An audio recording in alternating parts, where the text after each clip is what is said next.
Hello, friends. This is Ricky Chadha. Many people that I have encountered, those who have been to an astrologer,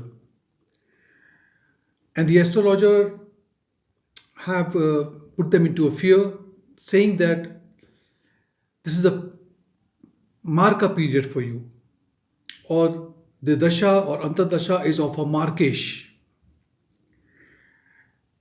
And then using this term Marrakesh, which is a significator, or it is the meaning of it, it is a planet which can inflict death. And obviously, the person gets very scared. I want you to understand this concept of Marrakesh so that you don't get scared because there's nothing to get scared as such. See, in astrology, always remember there are three houses that I'm going to speak today about, and I want you to look at this chart. This is the first house. Second, I have mentioned over here in the red ink M, and the seventh house, which is naturally a house of marriage, business partner, but it is also a house of Marka. This is the two houses which are connected to death.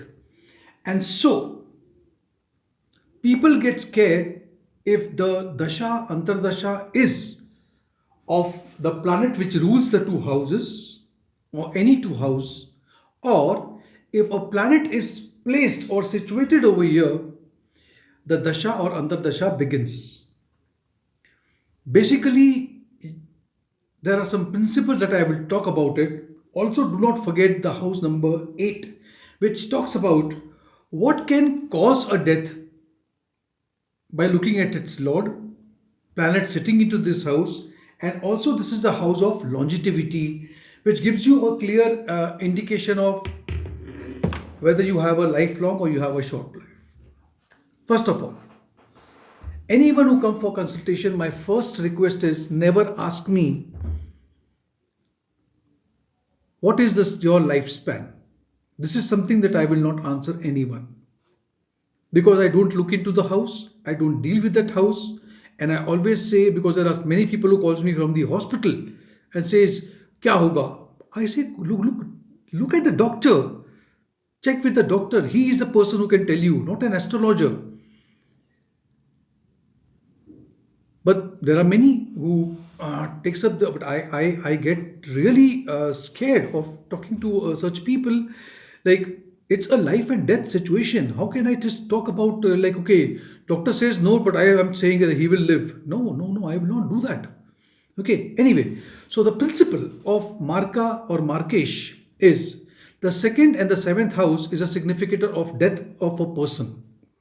The lord of these houses are known as Markesh in astrology, because they have a power, they have the strength to inflict death. Also, if there are planets situated in the second and the seventh house that are heavily inflicted, they also can become a marka planet. But there are other factors also that we have to consider, which relates to death. For example, a person running into the third Sadhasati, and third Sadhasati normally comes after the age of 70, 75, or maybe 80. In such case, Marka has to be looked into. It really matters at that time. However, there is no planet to be feared if the dasha is going of that planet, nothing to be dreaded of. Just because that period is running at a particular given time does not mean that a person would die. Not at all. Death can only be predicted by judging the longevity, which I don't do. If a person has a long life, just the dasha of Markesh will not kill him. Role of Markesh is only when a person is near to the end of his life. I told you the third Sadasati can play a role over here. If the Marka planet is seriously afflicted, it may give you some physical discomfort, some injury, some accident. That's all. It normally doesn't mean okay, it's going to kill you or there is death. Please remove this. If anybody has told you this about this Marka period or Marrakesh period, please understand, don't fall into that, don't fall prey to all this. Thanks for watching this video. Give it a like if you did like this video. Subscribe to my channel and click on the notification bell icon as well. Thank you so much.